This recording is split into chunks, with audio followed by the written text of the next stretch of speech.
everyone. Welcome to chapter number 2. My name is Dr. Max. I'm a visiting lecturer from Stuttgart University, taking over this semester a few lectures for you guys. If there are any questions afterwards, I know it's a little bit complicated these days with all the online lectures, just contact me. I'm going to share my contact details, and Rodrigo's going to do that as well. So if there are any questions, don't hesitate to contact me, and well, let's make the best out of this semester altogether, right?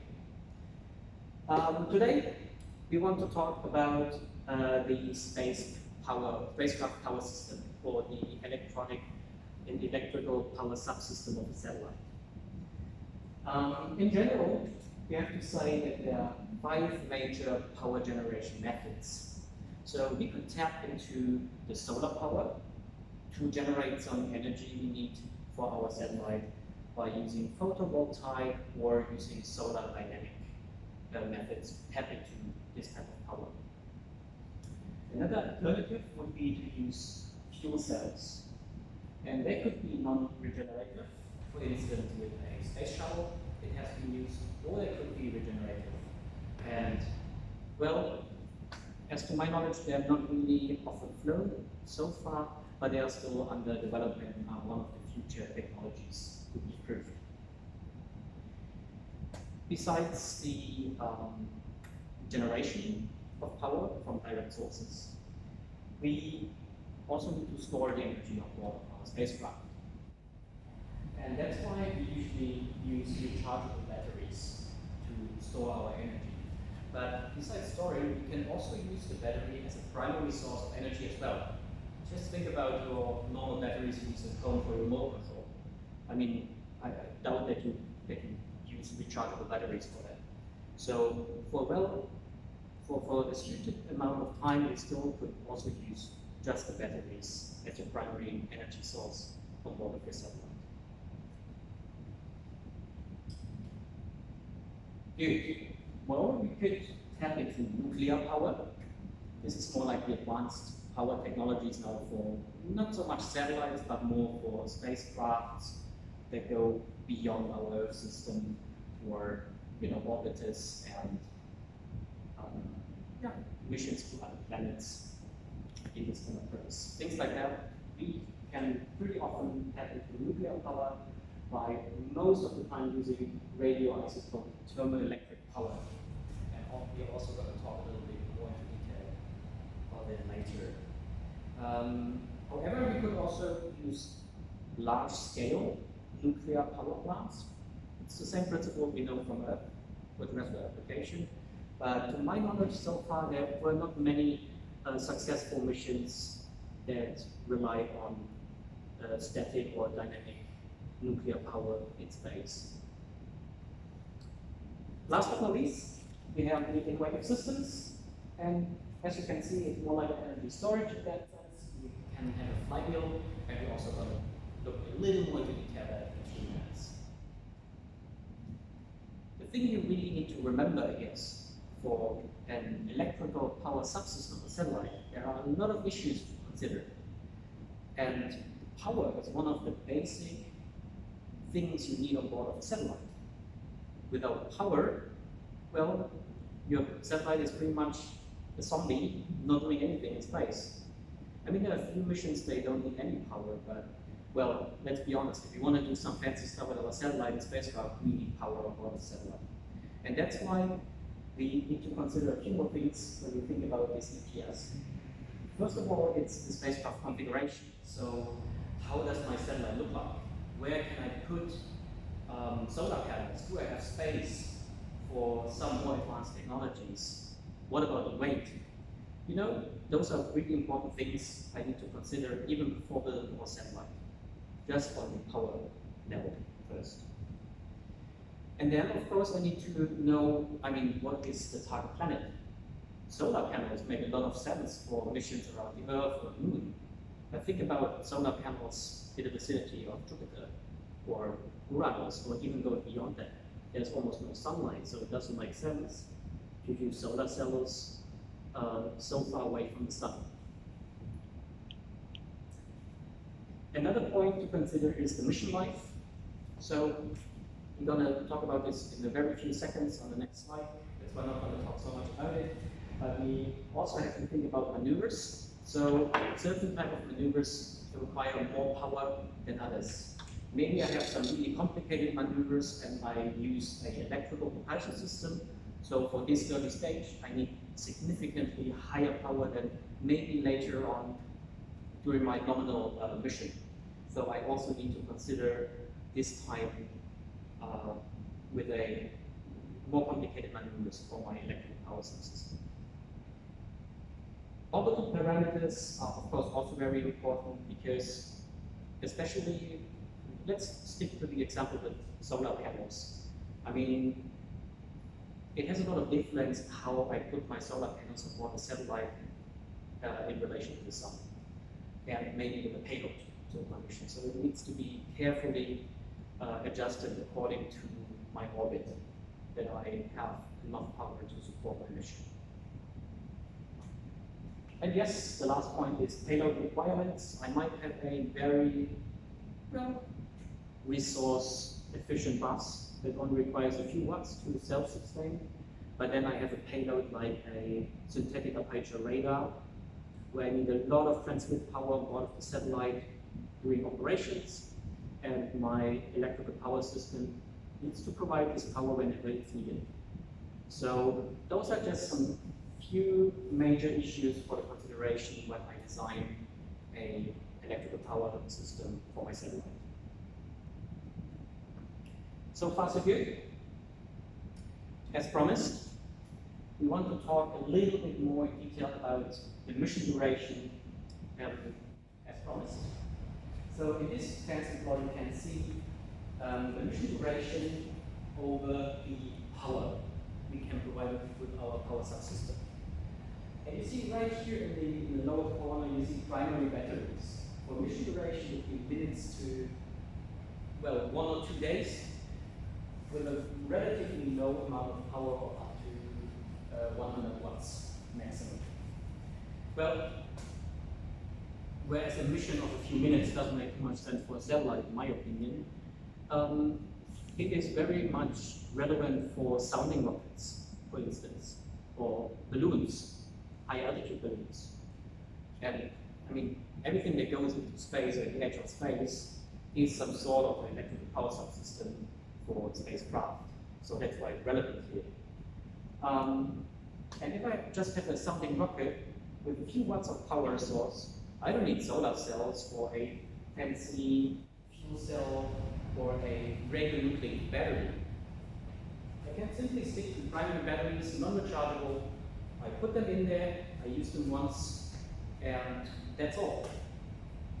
However, if I extend my mission to, let's say, a normal science mission for low Earth orbit, then we are usually in the vicinity of months to years for this mission. And usually I need maybe between 100 and 1,000 watts of power from the system. And that's why you can see why almost all LEO satellites around the Earth use solar arrays as the primary source of energy.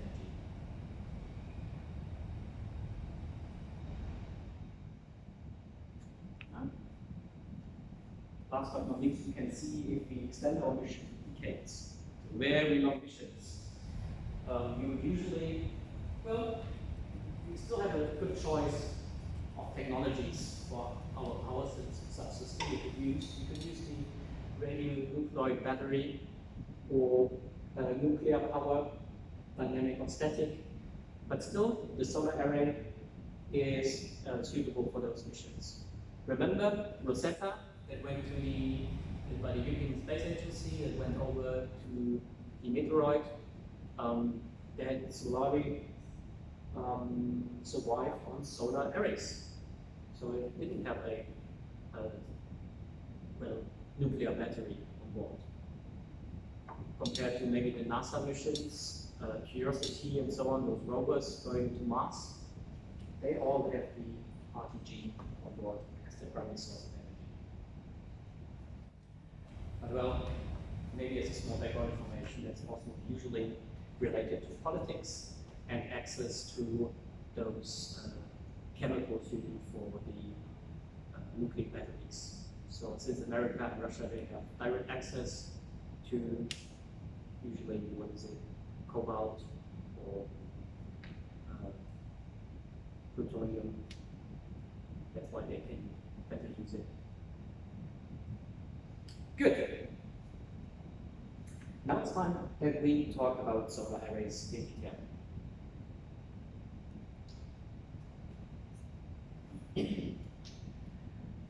When we talk about solar arrays, we usually talk about the solar panel on board of the satellite. And this solar panel is built of very much, sometimes a great number of those solar cells, all assembled on one panel. And you see a cut through of one of those arrays here, and usually you have a support structure, for instance, an aluminum honeycomb structure, and then you simply glue the solar cells on top of this structure. Well, you of course need to have an isolator so that you don't have any discharges there, but this is very much the construction of a solar panel. Last but not least, after stacking those solar cells onto your support structure, you also might want to cover it up with a protective shield. A good example here on the lower side, and the reason why we use an aluminum honeycomb structure really often is that it's really lightweight and still have a good rigidity. But most of the time, the structure is only needed for the launch of the satellite. So once those sometimes huge solar arrays, once they fold in space, well, in my opinion, the panel is not really needed anymore, at least for structure purposes. In terms of solar cells, we have a quite variety of solar cells we could use these days. Most commonly and easiest type are the classical silicon-based solar cells with an achievable efficiency of around 14%. But we could also very well use more modern solar cells like gallium arsenide or indium phosphide with 18 to 19% of a achievable efficiency, so slightly better, but still you can see those numbers are not really exciting to most of us.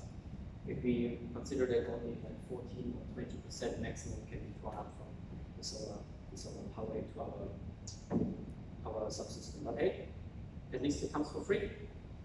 So that's why still most of the satellites rely on solar power. However, one important thing to keep in mind is that all those solar cells usually only use a very narrow spectrum of the light.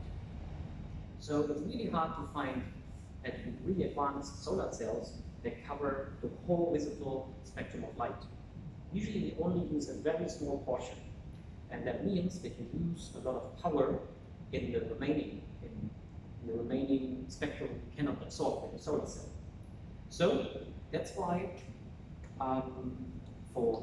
especially for spacecraft, these days multi-junction solar cells are very commonly used.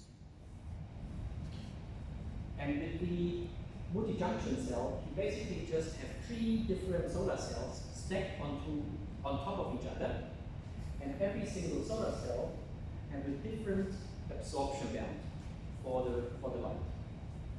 As you can see here, after the top layer, we have first the gallium indium phosphide layer, and a diode to isolate the 2 layers from each other, so the 2 solar cells. Then there's the next solar cell, gallium indium arsenide, and after another diode, we could have a third, this like an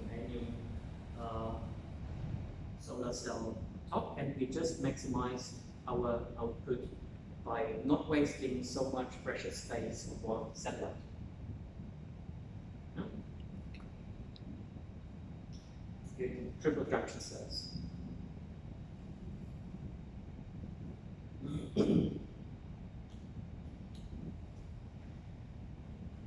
Another important fact we need to keep in mind for solar arrays and solar cells is the maximum power point. So we can see here the current over the voltage in the graph, and you can see that this characteristics is far from linear. So it's highly nonlinear behavior here of the solar cell. However, in order to draw maximum power from our solar cell into our electrical subsystem, the resistance need to be almost the same within the solar cell and for the adapting system. And the point where you adjust the inner resistance of the solar cells to your low resistance is the maximum power point. You can see here on the top, the upper right block. And with the system, so you usually have some technology and some electronics. They try to adjust the current and the voltage according to your current load conditions, first of all. But also, second of all, it needs to be adjusted to temperature.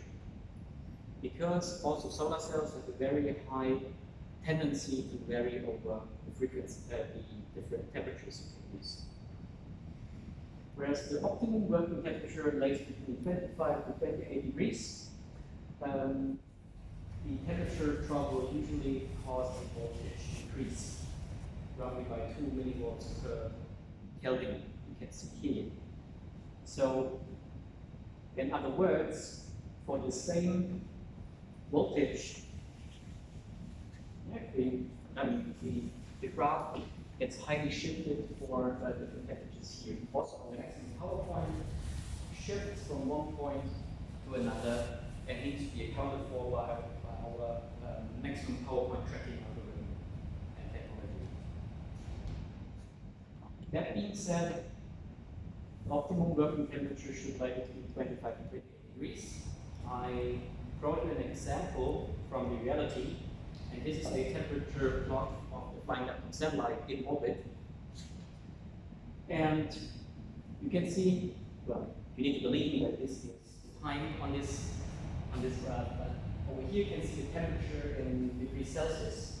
And you see how those 3 solar cells we have on the satellite vary from above 100, almost 120 degrees Celsius, and go down to minus 20, minus 30 degrees. So this is a very high range that our solar cells and our solar panels are under. So this is very important to remember. Usually the solar cells are the hottest, among the hottest components on board of the satellite. Why is that? Here? Well, easy to explain. First of all, they need to be enlightened by the sun. Once the sun shines on the solar panel, also the heat of the sun heats up the whole solar panel.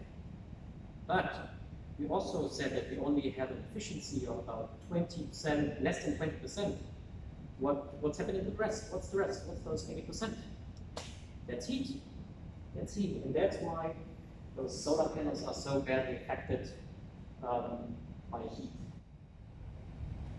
And then on the Leo mission, we go to the eclipse phase, the Earth shadow, no more sun, just 25 Kelvin of temperature seen by the satellite of cold space, which probably really doesn't see that.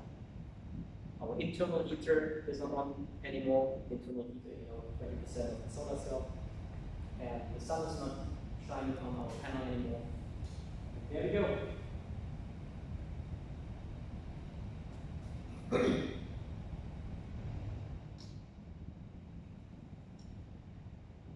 Another point to consider is radiation for the solar cells.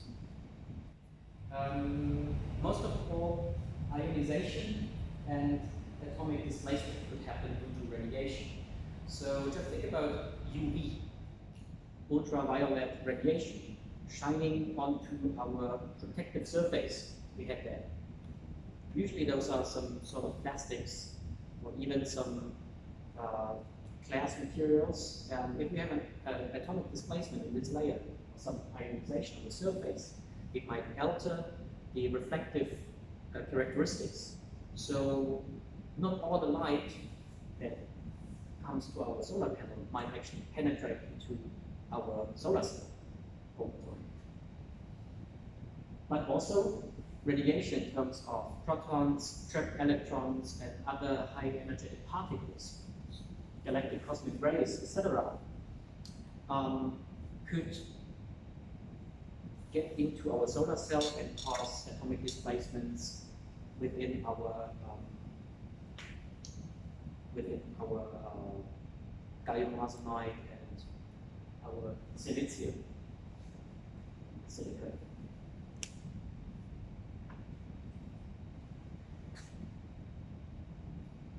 Well, this effect is really bad around the Van Allen belts, where we have a lot of those trapped high energetic particles. So the Van Allen belts are, the height between 1,300 kilometers to maybe 2,000 kilometers. And during this time, even if you want to get to a geo, you have to pass through this region. So just because you say, yeah, my satellite is a geostationary satellite of 36,000 kilometers distance to Earth, it doesn't concern me with those Van Allen belts. No, you have to pass through this region, whatever you do, and all the satellite operators find different methods how to, well, bring the satellite and the spacecraft safely through this region. But also for satellites that are below the Van Allen belts, this could be an issue. Because, for instance, the South Atlantic anomaly, where the Van Allen belts get really close to the Earth's surface, to around 50 to 60 kilometers above the Earth. And if you pass through this region, you have an increased level of radiation there, and those total higher dose could, over the mission time, reduce and degrade your solar cells. The short circuit current could be reduced between 6 to 12%, and the open circuit voltage around 5% after 5 years only. And because all of that, your power system needs to be designed for the end of life, not for the beginning of life. So you're not doing yourself a favor if you just take all the fancy characteristics of a completely off-the-shelf new solar cell. No, we need to always consider the characteristics at the end of life and the degradation caused by all the different factors we were talking about. Last but not least, besides the aging of your solar cells, also physics are a simple issue there. The sun angle and the solar array current. Well, it's kind of obvious. If the sun is not shining onto your solar cell, you cannot generate or cannot get any current out of your solar cell. So that's why we see the graph there. But think about the multi-junction cells to make it more obvious. Now you not only take one solar cell, you take 3 different solar cells on top of each other. And now, it's no problem if the sun is directly shining from above, 0 degrees angle, sun angle. It just goes into layer 1, 2, and 3. And now we have a short sun angle, maybe 30 degrees. And you can already see that it's harder to get through between the different layers. And that's why you always want to have a really straight angle of your sunlight shining on the solar panel.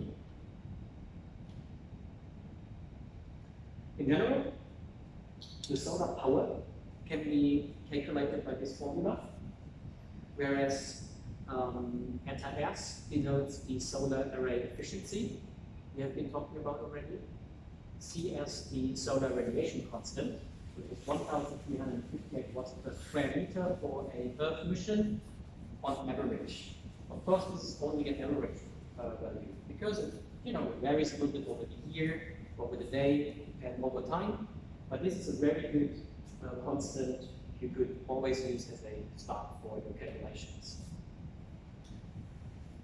EAS denotes the surface of the solar panels exposed to the sun, and LD is a light degradation factor. This is a factor that has become quite suitable to calculate the degradation of your solar cell over the years. last but not least, we have the alpha S, which is the sun incident angle which we were talking about just on the previous slide. So then by putting that all together with the shown equation up there, you can calculate the solar power. Well, but now look at this graph down here, because all of this doesn't really include the degradation. I mean, it includes the degradation by aging, but not by all the other things we might have externally. I mean, characteristics that don't affect our internal solar cell characteristics, but how we put it together as a system layer. So we had our efficiency of the silicon cells of about 14%, and then we put it together, design assembly, you know, we have a layer, a protective layer we put on top, and then we are only 89% efficiency achieved there. Then we have a temperature variation of the array.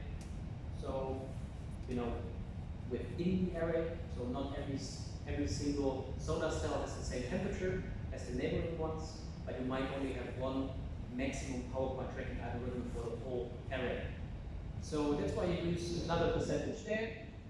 And if you put all the solar cells in one plane next to each other, you might even shadow a little bit the cells from each other. And if you sum it up, you end up by an efficiency of only 11.7%. So that shows that solar cells are everything but efficient for our system, but still first choice for longer satellite missions. Well, just for completion here, there's some more degradation reasons you could also include in this whole analysis, but it's harder to put this one into like really an equation.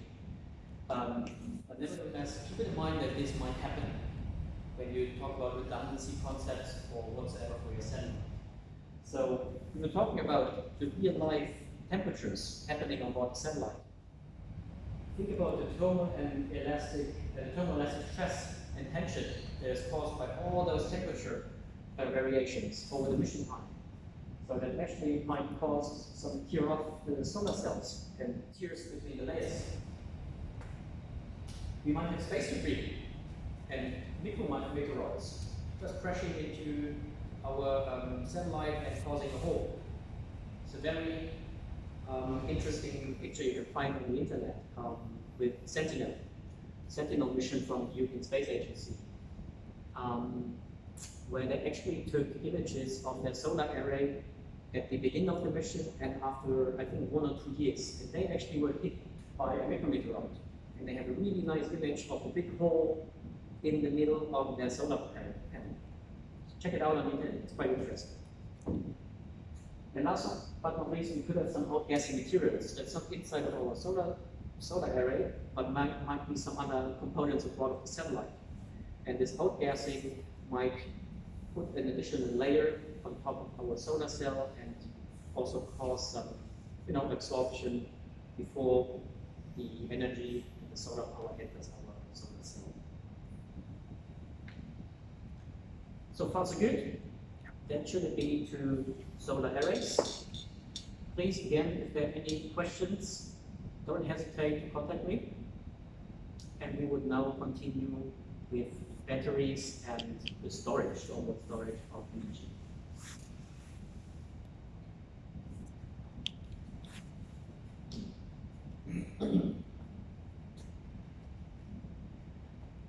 So, the power that comes from our solar cells can be used pretty much directly on board of the satellite by all the different components we have active. But what if we cannot use all the energy?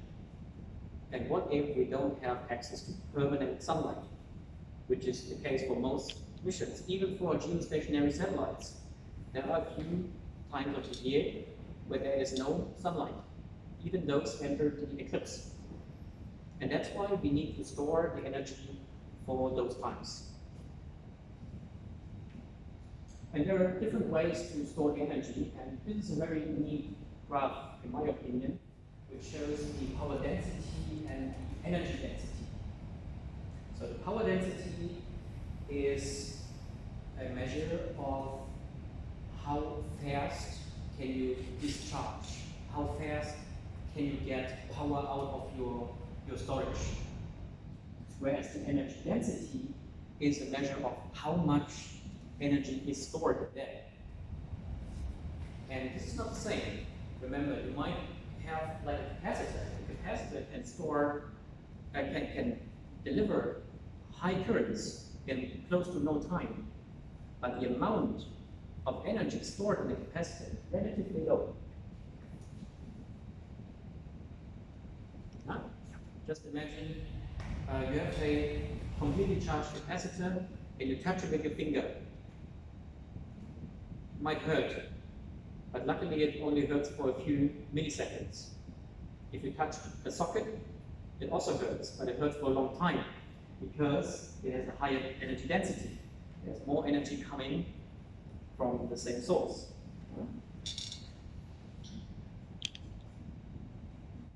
And we have a lot of different things here, but usually it comes down to capacitors, different type of capacitors, even gold caps, caps that boost caps, flywheels, so some stored rotation energy we could use back into, feed back into our electrical subsystem, or predominantly batteries and fuel cells.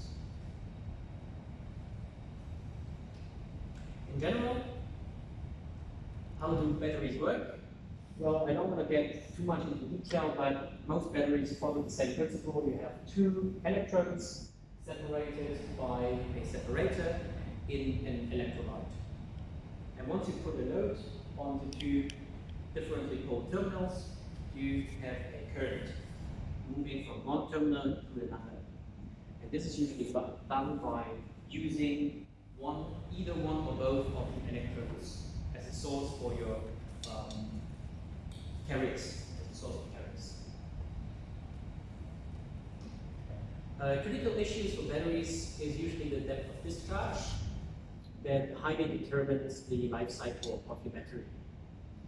That means the higher your DOD, that implies the shorter lifetime of the battery at all. You can see a nice picture of a battery block for a satellite over there on the right-hand side. And, well, if you have this neat block of batteries, you also need to remember and always need to know that the battery is the most sensitive part of the satellite in terms of temperature. I mean, aside from your payload and requirements of some fancy, I don't know, measurements and scientific experiments you have your satellite, okay, this is a different story. But when we talk about the satellite bus itself, no other component is so demanding to stay within the temperature range than the battery. So you always need to really put a lot of effort into keeping the temperature range between -10 up to 25 degrees Celsius to provide for a long lifetime of your battery. Well, there are many different battery types. You could use nickel-cadmium, very famous, but also lithium batteries, nickel-hydrogen, many different types you could use there that come all with a different specific energy in watt-hours per kilogram over the energy density in watt-hours per liter.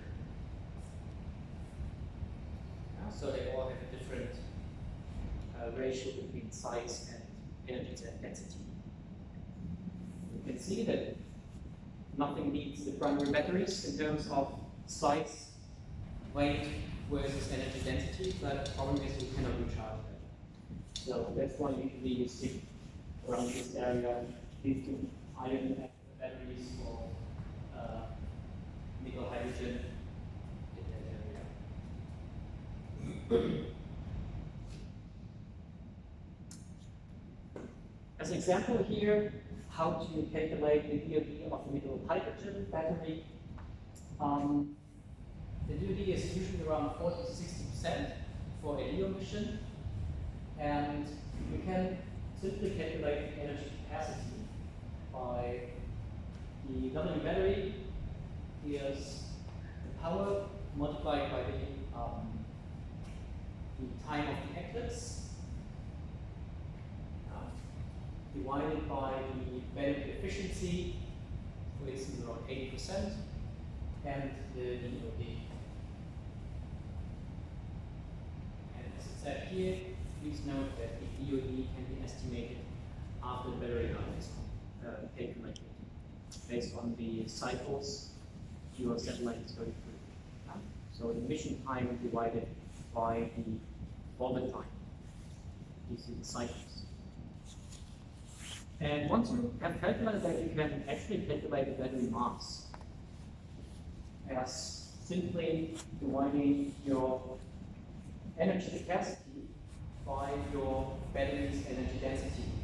As shown previously in this graph, your specific energy, and we have here the nickel hydrogen battery between 50 and 100 watts per kilogram, and we put it in there. We can directly calculate the mass of the required mass of our battery. So far so good for batteries. Let's talk about other power systems. So the first example is the fuel cell power system. It's pretty much really close to the batteries we were looking at before. So again, we have an electrolyte and two different electrodes, but this time we feed more particles into our electrodes. We have oxygen being fed to the nickel electrode and hydrogen being fed onto the other nickel electrode. And instead of using our electrode itself to get our carriers, we use those materials, those oxygen and hydrogen, to react with each other and provide us with the carriers we need to have a load, put a load and a current from our different two poles. And the outcome is, well, energy and water.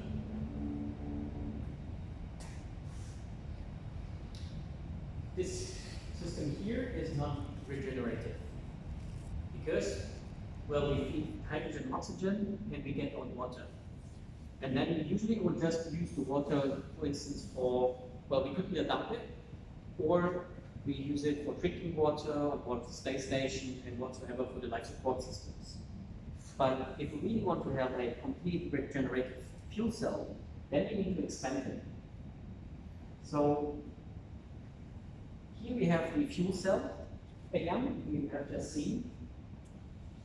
But on top of that, we have an electrolysis unit, right hand side. So we use power from the solar cells to run the electrolysis unit whenever we don't need the energy for the rest of our components. And in the electrolysis unit, we use water and split it up to oxygen and hydrogen.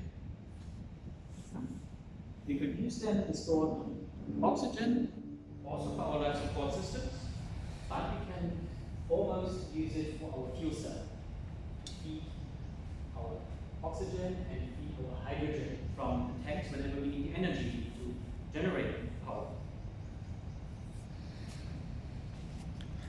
And the outcome would be water. We feed back into our electrolysis unit, and it's a closed system. But even more interesting there, this one has also some heat result that's coming out of the process. And we also can use it for our thermal management system or for our life support. So that's why it's a really interesting concept for extraterrestrial application on board of other planets or on board of the space station.